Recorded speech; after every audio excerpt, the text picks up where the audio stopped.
The clink of her champagne glass against his, a toast to a secret, felt like a hammer blow in the crowded restaurant. His face, usually the mask of professional calm, cracked, revealing a raw vulnerability he hadn't known existed. Across the table, Mark Jensen, with a smirk that promised ownership, raised his own glass higher. To new beginnings, he purred, his eyes locked on Clara. Dave Miller was 35, an architect whose life mirrored the precise lines and deliberate angles of his designs. Structure was his bedrock, in his blueprints and in his days. He lived in a converted loft downtown, a space he had meticulously crafted from an old textile factory. Every exposed brick, every steel beam, every minimalist piece of furniture was a testament to his vision, his personal masterpiece. It was a place of ordered calm, a deliberate refuge from the city's sprawl. 2 years ago, at a charity gala hosted in a newly renovated civic building, he had met Clara Bell. She was 32, a junior lawyer with a sharp mind and an ambition that vibrated beneath her calm exterior. Her presence was captivating, a striking contrast to the staid formality of the event. Dave remembered the moment clearly, sketching her profile on a cocktail napkin, the precise curve of her jaw, the directness in her eyes. It was a rare, spontaneous act for him. Their relationship had built steadily over the next year and a half.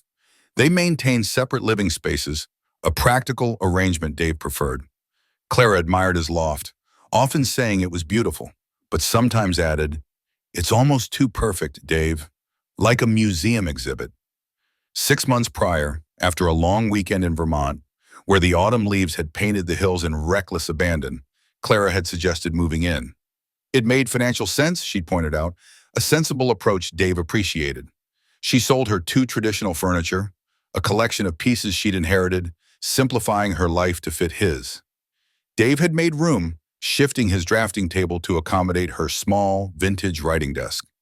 Clara added touches, a vibrant throw over the neutral sofa, a cluster of potted plants on a window ledge, the scent of a new candle filling the air. Slowly, subtly, the loft began to feel less like Dave's architectural statement and more like a shared home. One Friday evening, the city lights just beginning to shimmer through the wide windows, Clara burst into the loft. She carried a bottle of expensive Cabernet, its label unfamiliar and foreign. Her face was flushed with excitement. She poured two generous glasses, the dark liquid swirling. "Guess what?" she said, her voice a pitch higher than usual. "I'm going to a legal conference next week in Maui." The news hung in the air, sudden and unexpected. Dave's gaze lingered on the Cabernet, then on Clara's animated expression. "Maui?" he repeated, a question rather than an affirmation. He hadn't heard anything about a conference. Then she mentioned a name. "And I'm going with Mark Jensen."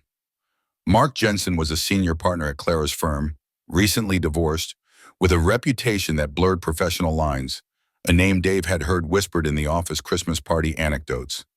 A subtle unease began to settle in Dave's stomach like a cold stone. "Only you and Mark?" he asked, trying to keep his tone even. "And it's next week? That's quite sudden?" Clara waved a dismissive hand. "It's a huge opportunity, Dave. Strategic litigation. Very exclusive. They only chose a few senior people and one junior associate." She paused, her eyes sparkling. "Me." Dave remembered Mark Jensen's inappropriate behavior at that Christmas party, the way he'd leaned too close to Clara, his bedroom eyes, as a colleague had later described them. "Mark Jensen," Dave said, his voice flat. "Didn't he, at the Christmas party, say something about your dress?" Clara sighed, a quick, exasperated sound. "He had too much to drink, Dave. He apologized later. It was nothing." She started pacing the length of the living area, her steps quick and agitated on the polished concrete floor. "This is about my career, Dave. It's a massive step forward. Don't you see that?" She dismissed his concerns, calling them overreactions, rooted in some misplaced jealousy. "I just want to understand," Dave said, his voice measured. "Do you have the conference's schedule? A website, registration details?" He was reaching for facts, for the structure she seemed to be bypassing. Clara stopped pacing, turning to face him fully. "I don't have to prove anything to you, Dave. This is my work." Her voice had sharpened, a defensive edge creeping in. "How would you feel," Dave countered, his gaze steady, "if I told you I was going to a conference in Hawaii with Jessica, The junior architect who texts me after midnight about project details? He watched her face for a reaction. Clara's jaw tightened. That's completely different, she said, her voice low. Jessica is different. Her anger flared then, hot and sudden. I'm not your property, Dave, she declared, her voice rising slightly. I'm a grown woman who makes her own decisions. Dave felt a familiar sting of hurt, a quiet ache that settled deep within. He looked around his meticulously crafted loft, at the walls he had built, the space he had designed. You're right, he said, his voice cold, devoid of warmth. You are not my property, and I'm not your landlord. Clara scoffed, a dismissive sound. Don't be dramatic, Dave. It's just a conference. She took another breath, her posture stiff. I'm going Tuesday morning, she stated, her voice regaining some of its earlier resolve, boss, and I expect your support. Dave simply nodded, the slight movement almost imperceptible. He turned, calmly returning to his drafting table, picking up a pen. When exactly do you leave, he asked, his voice flat, the question hanging in the quiet hum of the loft. Clara had been visibly unnerved by Dave's sudden shift to calmness. She had anticipated a prolonged argument, a raised voice, perhaps even a slammed door. Instead, he had simply asked about her departure time and returned to his drafting table, his back to her, meticulously drawing lines on paper. The unexpected placidity of his reaction had disarmed her. After a moment, she had mumbled something about needing to relax and headed for the shower, the sound of the water soon filling the quiet loft. The moment the water started running, Dave reached for his phone. He scrolled to Ben Hayes' contact. Ben wasn't just his attorney, he was a friend, a former college roommate who understood Dave's precise nature, if not always his decisions. Ben, Dave said, keeping his voice low, almost a whisper against the hum of the shower. It's Dave. I need to ask you something. How quickly can you draw up an eviction notice? There was a beat of silence on the other end, then Ben's voice, laced with disbelief. An eviction notice? For Clara? Dave, what the hell happened?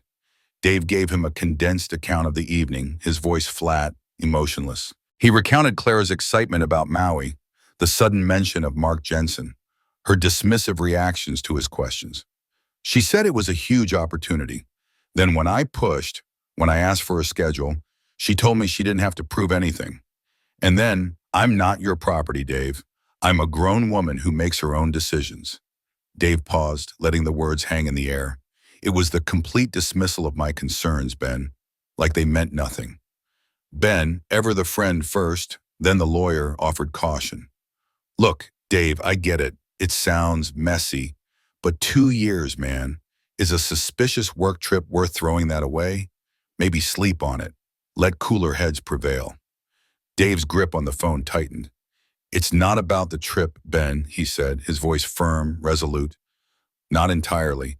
It's about the complete dismissal of my concerns, the contempt, the assumption that I'll just fall in line. He closed his eyes briefly, picturing Clara's face, flushed with anger, then dismissal. I feel certain enough about this discomfort to act. This isn't just a fleeting feeling.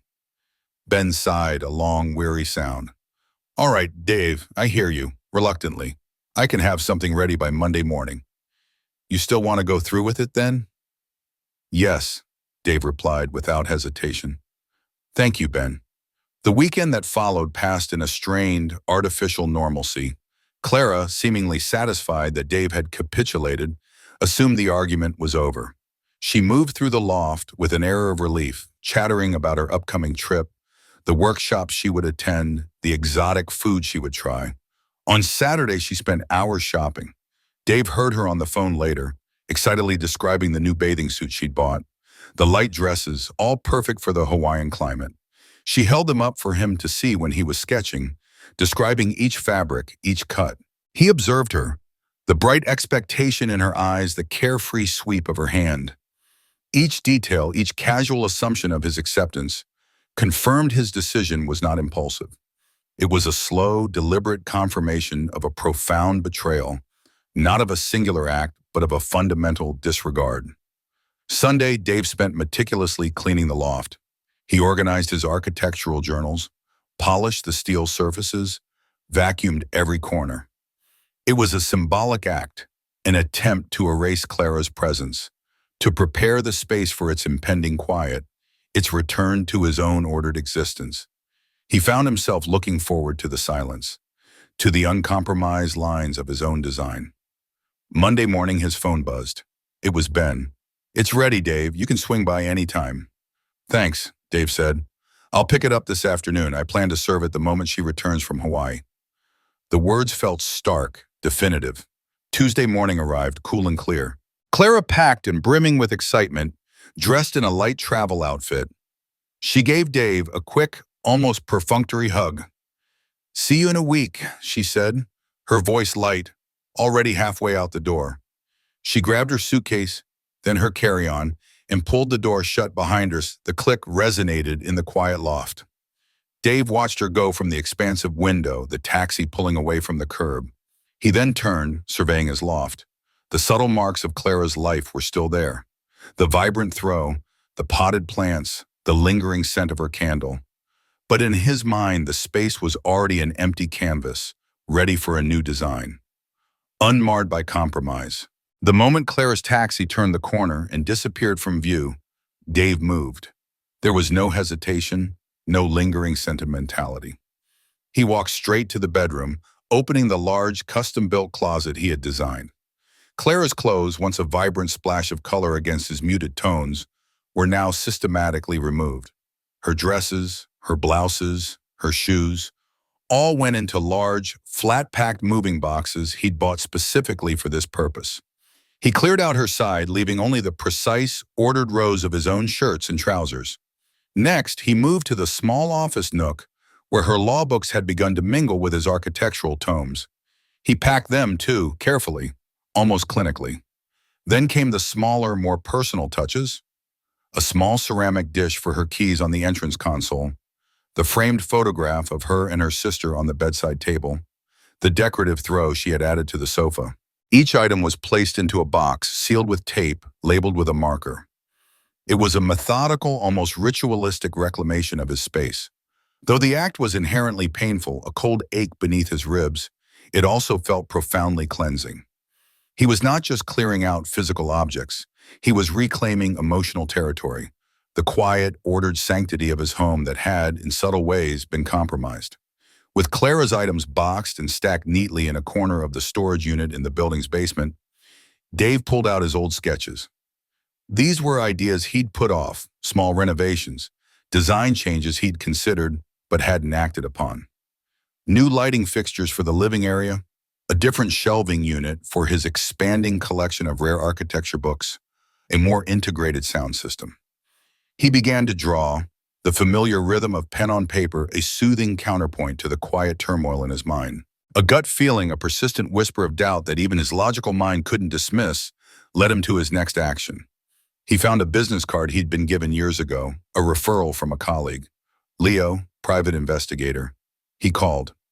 "I need someone discreet," Dave explained, his voice low, "to confirm an individual's activities at a resort in Maui, starting today."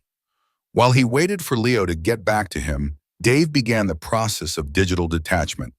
He removed Clara from all shared streaming services, canceled her access to their joint calendar, and meticulously updated passwords.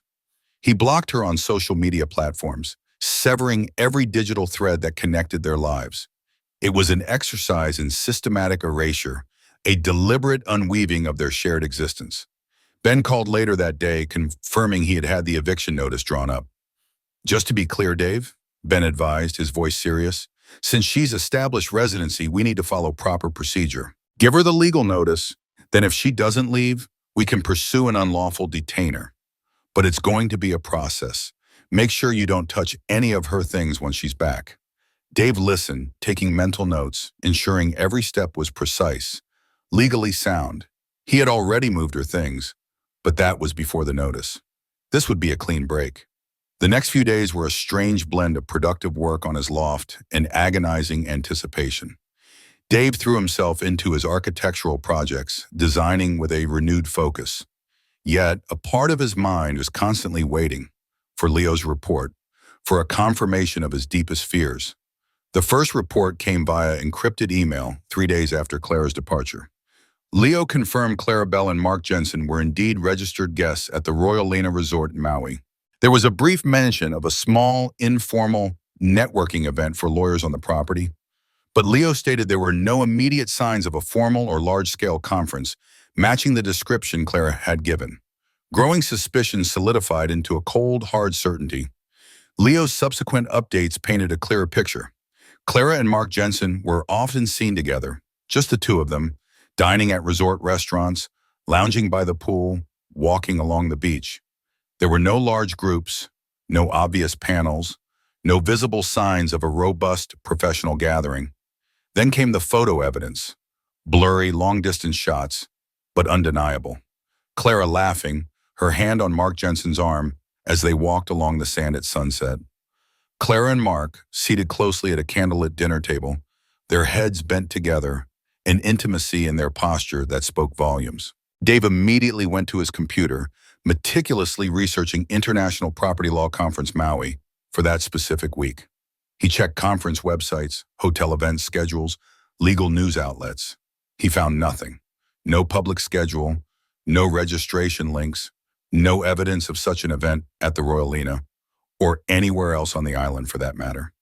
The facade Clara had constructed crumbled, piece by piece. The confirmation hit Dave hard, a brutal punch to the gut. It wasn't just the betrayal, it was the sheer, calculated deception. The architectural precision he valued, the logical structure of his life, had been utterly shattered by Clara's lie. Yet this painful confirmation also solidified his resolve. There was no going back. He spent the rest of the day meticulously organizing the evidence Leo had sent, printing the emails, arranging the blurry photographs, mentally preparing for Clara's return. The blueprint had cracked, and now it was time for a complete demolition. Clara returned late Sunday night, her skin kissed by the Hawaiian sun, a glow of invigorated energy about her. She hummed a tune as she wrestled her suitcase through the door, a small bag of macadamia nuts in a vibrant sarong clutched in her other hand. She expected a warm reunion, a question about her trip, a familiar embrace. Dave stood in the living area, bathed in the soft glow of a floor lamp, a book open in his hand. He was calm, almost chillingly so. He offered a small, detached smile. "Welcome back," he said, his voice flat, polite. The lack of warmth, the immediate distance in his eyes, unnerved Clara instantly. Her smile faltered. "Hey," she said, her voice trying to sound bright, dropping her bags. "Long flight, but it was great. The conference, I mean."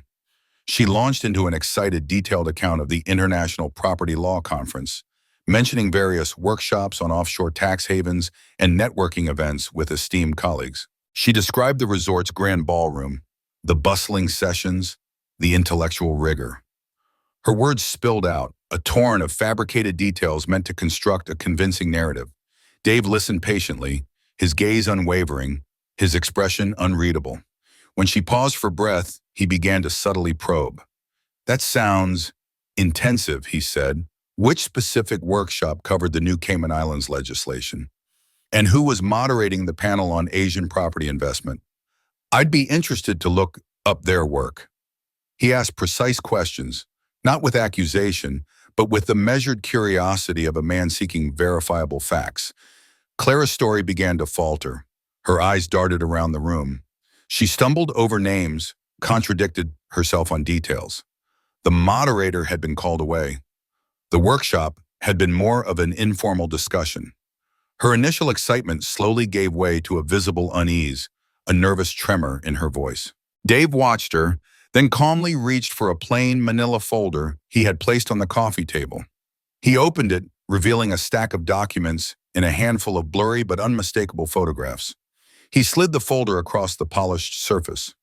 "Care to explain these, Clara?" he asked, his voice still even, devoid of inflection.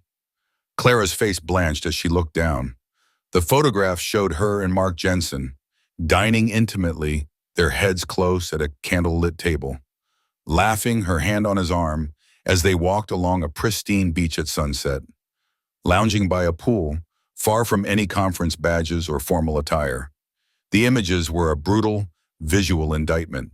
She picked one up, her hand trembling. "These are Misleading, she stammered, her voice thin. It was just a moment after a long day of sessions. Sessions? Dave's voice was sharp now, cutting through her flimsy denial. There was no international property law conference at the Royal Lena Resort last week, Clara. Not one. I checked every conference schedule, every event listing. Your workshops and networking events existed only in your head. He leaned forward slightly. And I looked into Mark Jensen's firm, too. Turns out he's rather known for arranging special trips with junior partners who show promise. Faced with the undeniable, tangible proof, Clara's denial crumbled. Her shoulders slumped, her eyes filled with tears, a desperate attempt to salvage something. It was complicated, Dave, she whispered, her voice choked. It was just a mistake. I swear. Dave pressed on, his voice a low, steady current. Complicated or an affair? A moment of agonizing silence stretched between them, punctuated only by the distant hum of the city. Then Clara nodded slowly, her gaze fixed on the floor. An affair, she admitted, barely audible. Dave listened without visible emotion, the architect in him observing the demolition of their shared life. He watched the carefully constructed facade collapse, revealing the compromised foundation beneath. He felt no anger, just a profound sense of confirmation. He then reached into the folder again, pulling out a single sheet of paper, folded neatly. He placed it directly in front of her. This is for you, he stated, his voice devoid of warmth. It's an eviction notice. You have 30 days to vacate my property. Clara stared at the document, then at Dave, her face a mask of shock. What? She gasped, her voice rising. Then a wave of fury washed over her. You vindictive bastard! How could you, after everything? She sprang up, pacing the room, yelling, pleading, arguing. Tears streamed down her face as she called him cruel, heartless, every name she could muster. She begged him to reconsider, to understand, to forgive. But Dave remained unyielding, a concrete pillar in the storm. My home is not a hotel, Clara, Dave stated, his voice cutting through her desperate pleas, imbued with a chilling finality. And I'm not your landlord. This is over. Clara, still reeling from the double blow of the eviction notice and the stark unveiling of her affair, initially tried a different tactic. She appealed to a past version of Dave, a man she thought she knew. Please, Dave, she pleaded, her voice soft, tearful. Remember us. Remember what we had. Don't throw 2 years away like this.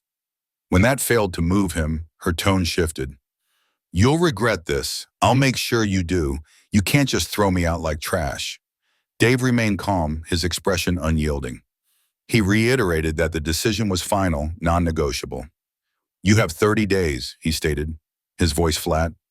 Arrange for your belongings to be moved. The next day, Dave called Ben. Ben officially served Clara with the eviction notice, ensuring every legal protocol was meticulously followed. He documented the delivery, the date, and the conditions, building an unassailable record. Over the next few days, Clara's presence in the loft diminished. She packed her remaining items slowly, often with a slam of a box or a muffled sob. Dave observed her from a distance, watching her remove the last vestiges of her life from his carefully curated space. Each item gone felt like another stone lifted from his chest, though the process was a quiet, painful emptying. Word, a subtle and insidious current, began to ripple through their respective firms. Whispers about Mark Jensen's special trip and Clara's involvement started circulating.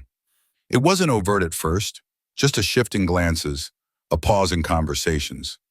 Dave, through a trusted contact in the legal community, a former classmate now working in corporate law, subtly ensured the full extent of Mark and Clara's impropriety became known.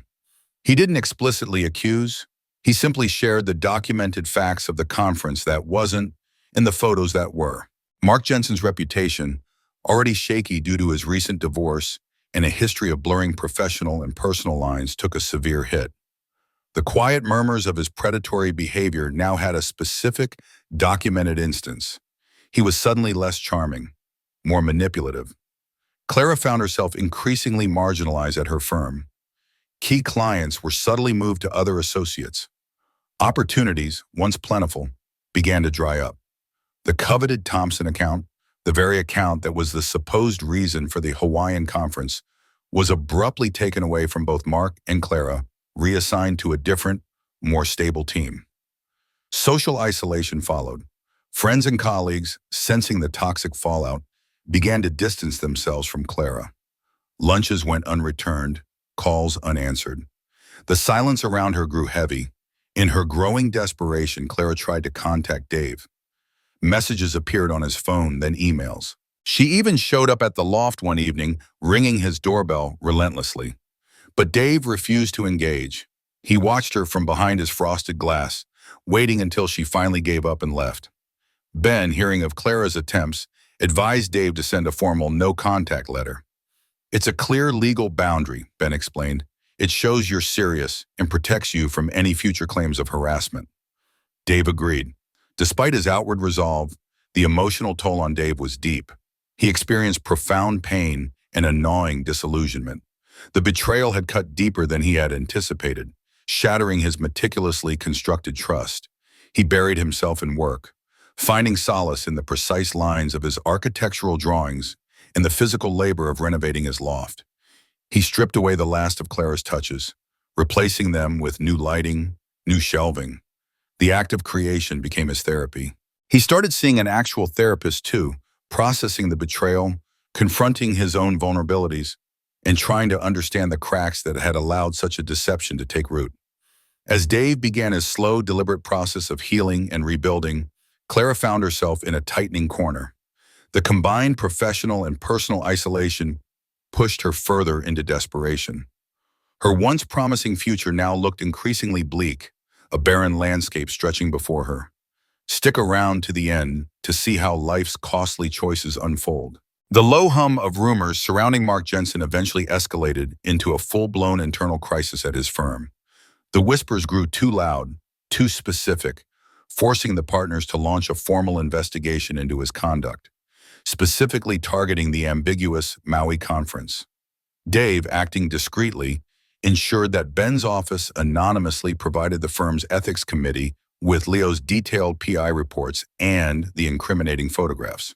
The evidence was presented as an anonymous tip, letting the facts speak for themselves. The outcome was swift and brutal. Mark Jensen, faced with irrefutable evidence of professional misconduct and an egregious abuse of his position, was eventually forced to resign from his senior partner role. The disgrace was public, and the whispers of potential disbarment proceedings began to circulate, ending a long and successful career in ignominy. Clara, in turn, faced her own disciplinary action at her firm. It wasn't just the affair itself, it was the professional deception, the elaborate lie about the conference that constituted a serious breach of ethical conduct. Her firm, unwilling to tolerate such behavior, began formal proceedings. Simultaneously, the State Bar Association, alerted by the unfolding scandal and the gravity of her deception, initiated its own inquiry into her ethical conduct, placing her law license under severe threat. The prospect of losing her ability to practice law loomed large, a devastating blow to a career she had worked so hard to build. With her career in jeopardy and her public reputation irrevocably destroyed, Clara began to face severe financial hardship.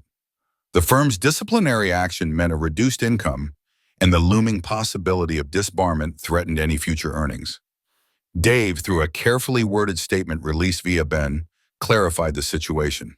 The statement was factual, emphasizing the profound breach of trust and the deception Clara had perpetrated, rather than indulging in any personal revenge. It outlined the confirmed lack of a conference, the fraudulent nature of the trip, and the subsequent ethical ramifications. Dave's close friends and family rallied around him. They offered unwavering support, validating his actions as necessary and just. They saw not a vindictive ex-partner, but a man who had chosen to defend his integrity and his home. The story, though local, gained some media attention. The involvement of two prominent law firms, the dramatic downfall of a senior partner, and the ethical breaches made for compelling, if cautionary, news. It was a stark reminder of the consequences of professional and personal misconduct. Clara, desperate, attempted to find new employment within the legal field, but her tainted reputation preceded her. Every door she knocked on remained firmly shut. Her name had become synonymous with scandal, making it nearly impossible to secure a position in law, her chosen profession. Dave continued his therapy sessions, focusing intently on rebuilding his trust in others and, more importantly, in his own judgment.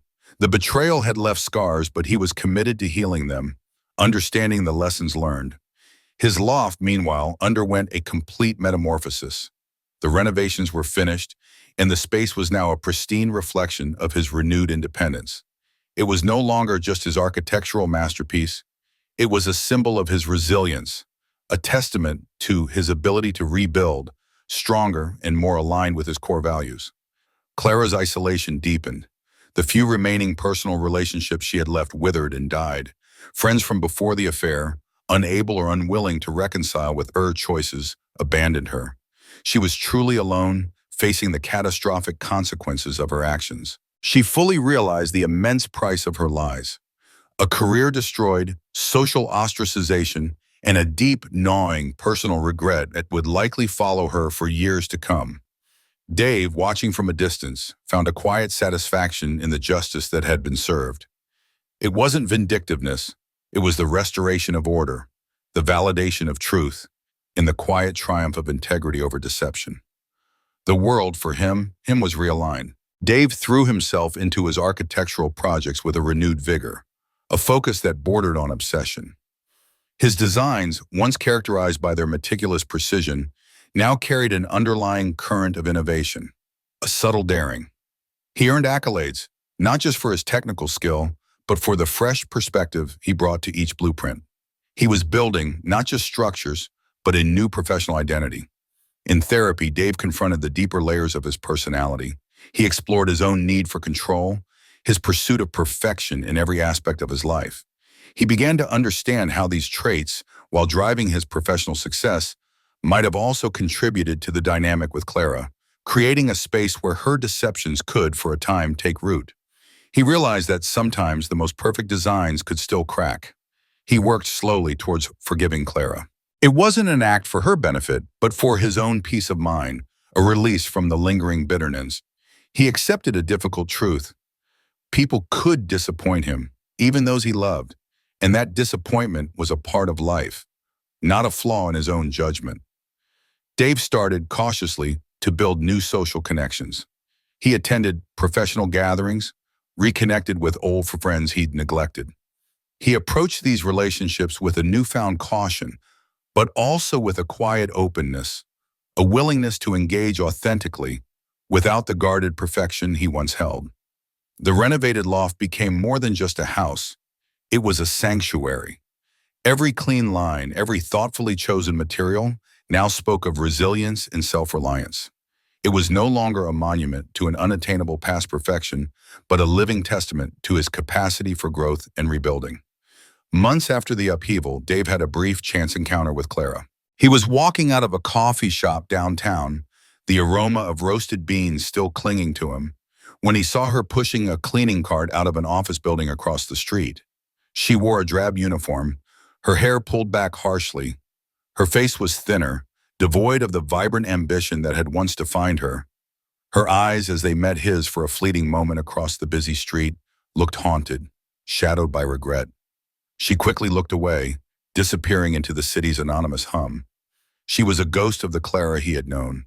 Clara, stripped of her law license and her career, was indeed forced to take on low-paying menial jobs to make ends meet.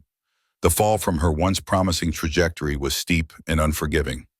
She grappled daily with the profound moral implications of her actions, the wishes, the betrayal, and the catastrophic impact on her own life. The weight of her choices pressed down on her, an unceasing burden. She too eventually sought help. The constant gnawing of regret and the stark reality of her situation pushed her towards self-reflection, towards a desperate need to understand how she had veered so far off course. Dave felt a pang of something akin to pity for Clara, as he sometimes heard sparse updates through mutual acquaintances. He acknowledged her suffering, but without regret for his own actions. He understood that while he had paid a significant price in heartbreak and disillusionment, Clara had paid a far greater price: her integrity, her professional future, and the respect of those around her. He found a quiet, internal peace. The driving force was no longer anger or vindication, but a genuine desire for authentic connection and truth. He carried the lessons learned from the betrayal like a well-worn blueprint, vowing to approach future relationships with clearer boundaries, open communication, and an unwavering commitment to honesty.